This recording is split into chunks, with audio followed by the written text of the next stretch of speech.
The night my world collapsed, the room was filled with laughter, the clinking of glasses, and the hum of conversations that blurred into a single, indistinct sound. I sat at the long mahogany table, my hands resting on my lap as I smiled politely at the people surrounding me.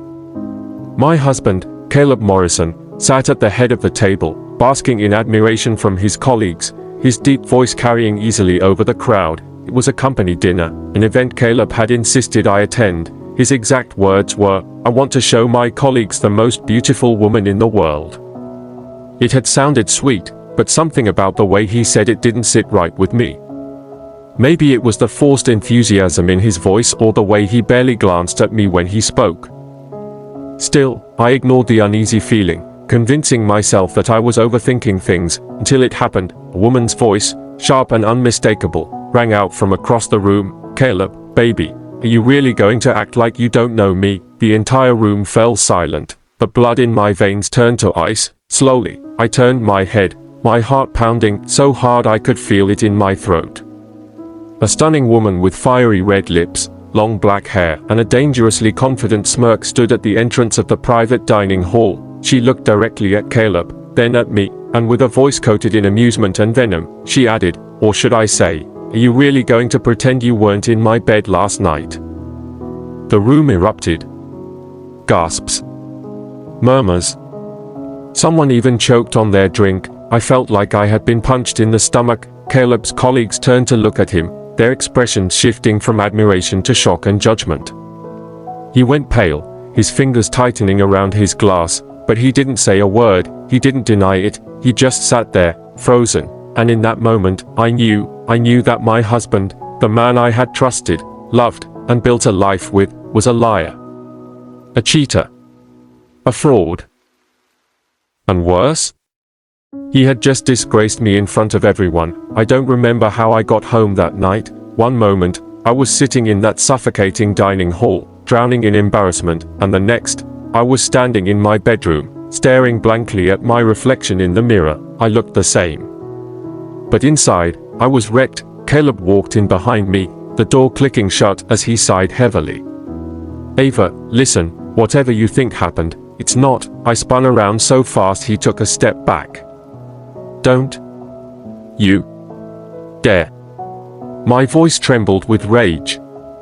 "Don't you dare insult me with your lies." His jaw clenched. "It's not what you think. She said you were in her bed last night, Caleb." I screamed. My voice raw. "Last night? The same night you told me you were working late." His eyes flickered, just for a second, but it was enough. I saw the guilt. I felt my stomach churn. "How long?" I whispered, "Ava, how long?" Silence, and then, the words that shattered me, "A few years, a few years." The world tilted. I stumbled back, my knees nearly buckling beneath me. My chest tightened so painfully that I thought I might collapse. All this time, while I had been cooking him dinner, washing his clothes, supporting his dreams, sleeping beside him every night, he had been betraying me. Tears burned my eyes, but I refused to let them fall. Not in front of him. He didn't deserve to see me break.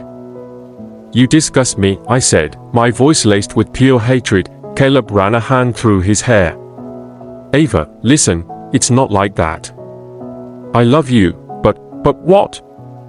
I cut him off, my body shaking. "But you love screwing other women more." His silence was all the confirmation I needed, and at that moment, something inside me snapped. This wasn't just about cheating. This was about the years of deception, the public humiliation, and the shameless way he had carried on with his affairs as if I meant nothing. I wasn't going to be one of those women who stayed and suffered, no. I was going to make him pay. The next morning, I did something I never thought I'd do. I called a private investigator. If Caleb had been cheating for years, then I wanted every single detail, names, dates, places, and, most importantly, his secrets, because something told me that infidelity wasn't the only thing Caleb was hiding, and I was right. 2 weeks later, I received the first report, and when I opened that file, I realized something chilling. My husband wasn't just a liar, he was a monster. The first thing I saw in the file was a photo of Caleb and another woman. Not just one, but dozens. Different locations. Different women. Some pictures were taken in broad daylight, holding hands, kissing, laughing. Others were more damning: hotel room doors, restaurant bills, bank transfers. My husband had been financing multiple women. I flipped the pages frantically, my heart pounding. Then I saw something that made my blood run cold. Receipt, purchase of a diamond ring. It wasn't mine. My fingers trembled as I scanned the date. 2 months ago. While I had been planning our anniversary, Caleb had been buying another woman an engagement ring. I covered my mouth as bile rose in my throat. Was he? Was he planning to marry someone else? I turned to the next page. And that's when I saw her name, Natalie Kincaid, 26 years old. Works at a law firm. Lives in a luxury apartment downtown, an apartment Caleb had been paying for.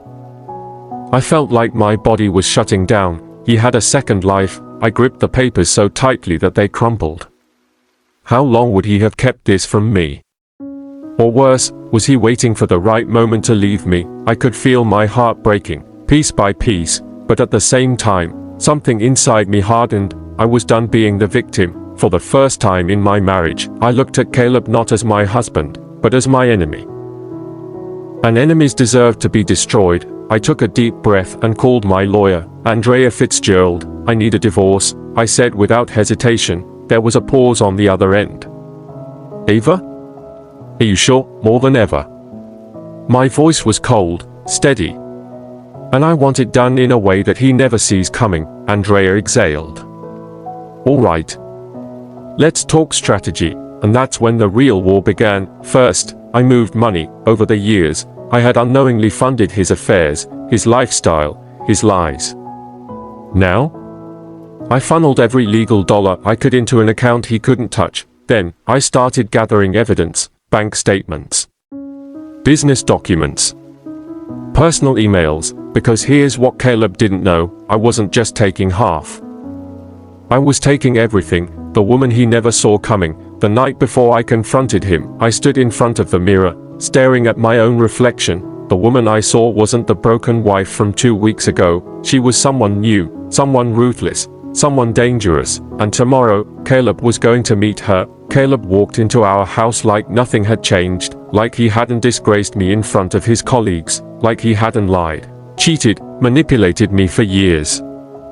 I was waiting for him in the living room. When he saw me sitting there, calm and collected, his brows furrowed.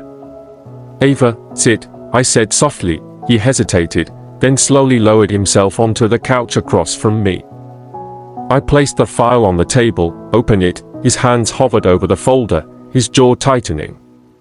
What is this? The truth, he exhaled sharply and flipped it open, and just like that, I watched his world crumble. His hands trembled as he flipped through the photos, the receipts, the emails.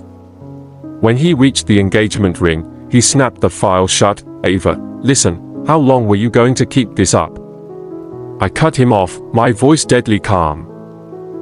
He looked at me then, really looked at me, and for the first time, I saw fear in his eyes. You can't do this, he whispered. I leaned forward. I already have. The next morning, Caleb woke up to a world where he had lost everything. His bank accounts frozen, his reputation destroyed, his company under investigation. I had sent every dirty piece of evidence to his board members, his colleagues, his clients, and the engagement ring. I had it delivered to Natalie Kincaid's office, with a note that said, "Ask Caleb about his wife." And then, just for fun, I made sure the message went viral. By noon, everyone in his professional and social circle knew, and by evening, Caleb was calling me over and over. I never picked up, because I had already left. I walked away without looking back. For the first time in years, I felt free. No more lies, no more betrayal, no more playing the fool. And as I stood on the balcony of my new apartment,